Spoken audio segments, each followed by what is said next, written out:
Hello everyone, I'm Jasina Paris and I welcome you all to the discussion of 20 GK questions from CLAT perspective. इस video में हम ऐसे questions discuss करेंगे जो आज ही के current affairs से हैं. So let's start with the first question कि who is the new Vice President of India that has been elected on the 9th of September? It is CP Radhakrishna. Opposition के side से थे Sudarshan Reddy and CP Radhakrishna one by 152 votes, right? And he is which number president, vice president? 17th vice president. Okay, so answer इसका है B. Question number 2, 10 सितंबर को क्या मनाते हैं हम? We celebrate as the suicide prevention day. Mental health day याद रखना 10 अक्टूबर और सुसाइड प्रिवेंशन डे 10 सितंबर. तो ऐसे याद होगा, suicide is 10 September, mental health day 10 October. Question number 3, which country's capital was targeted by Israeli attack to target the Hamas leadership recently? The answer is Qatar. Okay, तो वो target करना चाहते हैं but leader भी बच गया, तो इसका आंसर एनीवे है सी.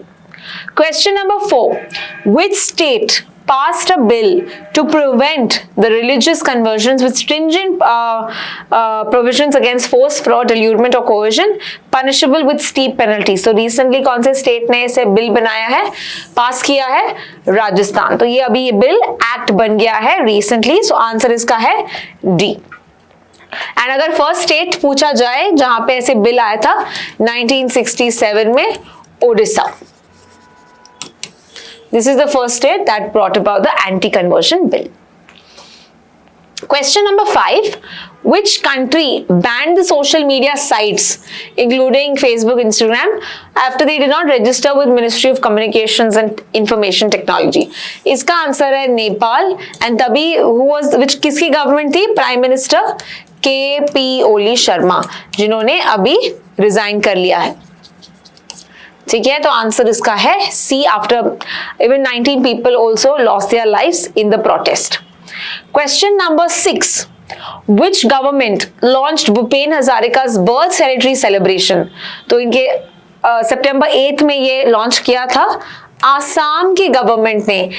Bhupen Hazarika is a writer, a composer, a director, a poet, right? तो इनका has too many feathers in his cap, right? So answer इसका एनीवे है B. Question number 7, which country honored Bhupen Hazarika with its highest civilian order? तो यहाँ पे याद रखना है बांग्लादेश. ओके, तो he is a Bengali artist as well. Bengali films भी इन्होंने सॉन्ग्स भी लिखा है. सो बांग्लादेश ने इनको बड़ा एक ऑनर भी दिया था. Question number 8, what is the name of the indigenous malaria vaccines that is developed by the Indian Council of Medical Research? इसका नाम है Adfalcivax, जो अभी 5 ऐसे कंपनीज को मैन्युफैक्चर करने अलाउ भी किया है, तो आंसर इसका है बी. क्वेश्चन नंबर 9, कौन से 5 में से नहीं है ये पूछा है, which is not among the firms license to produce the malarial vaccine? तो यहाँ पे पेनेशिया है, जाइडस है, इंडियन इम्यूनोलॉजी है, बट भारत बायोटेक, ये तो कोविड के लिए था, राइट? तो Bharat Biotech is not the firm that was licensed to manufacture the Adfalcivax. Question number 10, malaria day कब मनाया जाता है? That is observed on 25th of April. तो याद रखना है ये बी. थीम भी याद रखना है, इस साल का क्या है थीम? थीम है malaria ends with us, reinvest, reimagine and reignite. So इसका आंसर है B. Question number 12, India's target here, but याद रखना 0 इंडिजीनियस मलेरिया केसेस के बारे में है. तो मैंने बताया था वीडियो में कि 2027 अगर 0 पूछा है, बट अगर एलिमिनेशन का वर्ड देखा तो आपका आंसर क्या होता? तो आपका आंसर होता 2030. और अगर WHO के बारे में भी पूछा जाता तो क्या आंसर होता? वो भी 2030 होता. So this is how you have to remember. So answer to question number 12 is B. Question number 13, कौन सा मस्कीटो ट्रांसमिट करता है malaria? That is transferred by a female Anopheles mosquito. जो एडिस इजिप्टी है वो डेंगू के लिए होता है. ठीक है, सो मलेरिया के लिए Anopheles. And what is the causative agent? Bacteria है, क्या है? It is a parasite. और इस पैरासाइट किस जीनस से बिलोंग करता है? Which family does it belong to? It belongs to Plasmodium. तो प्लाज्मोडियम पैरासाइट कैरी करने वाला जो एनाफिलिस मस्कीटो है वो पास करता है malaria. Proceeding to question number 14. Who is the president of Indonesia? Indonesia के प्रेसिडेंट अभी है प्रोबोवो सुबियांतो। अभी ये भी न्यूज में थे। Of course, he was the chief guest of the Republic Day celebrations, but also Indonesia में भी क्या हुआ था? Last week it happened कि peaceful protest चल रहे थे। कहाँ पे? इंडोनेशिया में। Y peaceful protest? बिकॉज यहाँ पे the people in Indonesia, specially in Jakarta, इन्होंने क्या किया? इन्होंने बोला कि जो मेंबर ऑफ पार्लियामेंट्स हैं, राइट, एमपीज होते हैं, इनका जो हाउसिंग अलायंस है ये बढ़ा दिया। ओके, काफी ज्यादा, लाइक यू नो, अराउंड $3,000 से ज्यादा उन्होंने हाउसिंग अलाउंस किया था, which is far greater than the actual average housing that is given. तो तुमने इतना बढ़ा दिया। एंड स्पेशली इंडोनेशिया में भी बहुत सारा इनइक्वालिटी है। So it rank 6th in the world inequality report. So that is why they protested कि इतना क्यों बढ़ा दिया तुमने।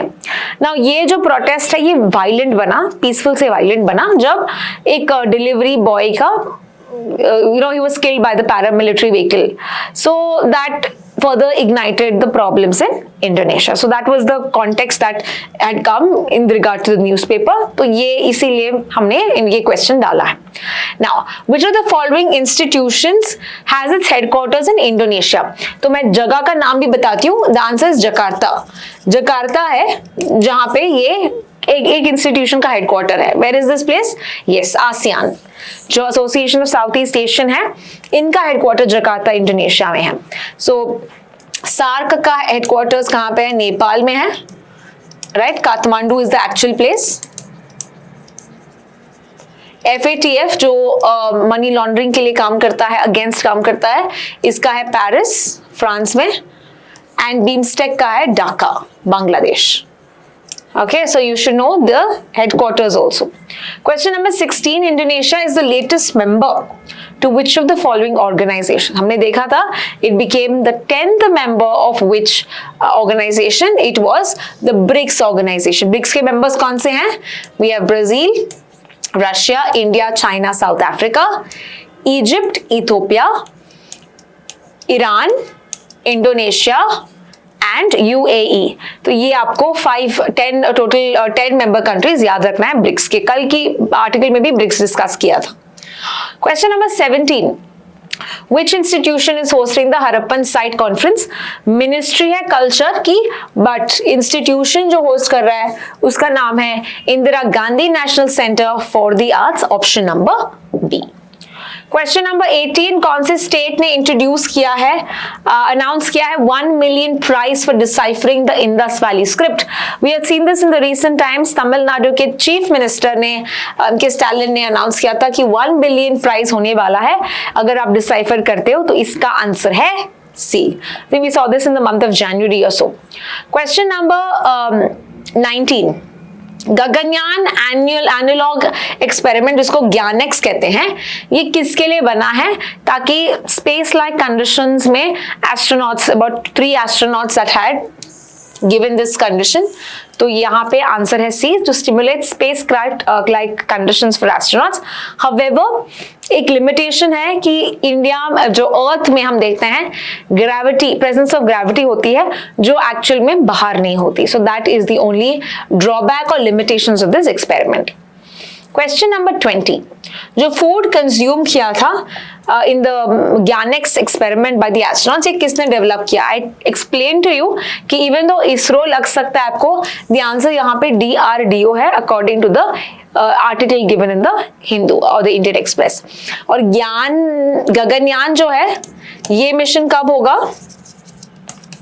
ये मिशन होगा 2027 में, जहां पे ह्यूमंस को स्पेस में भेजेंगे। So that is all with regard to our 20 questions based on today's current affairs. If you have any questions, do write to us in the comment section. I will see you in the next video. Thank you so much for watching.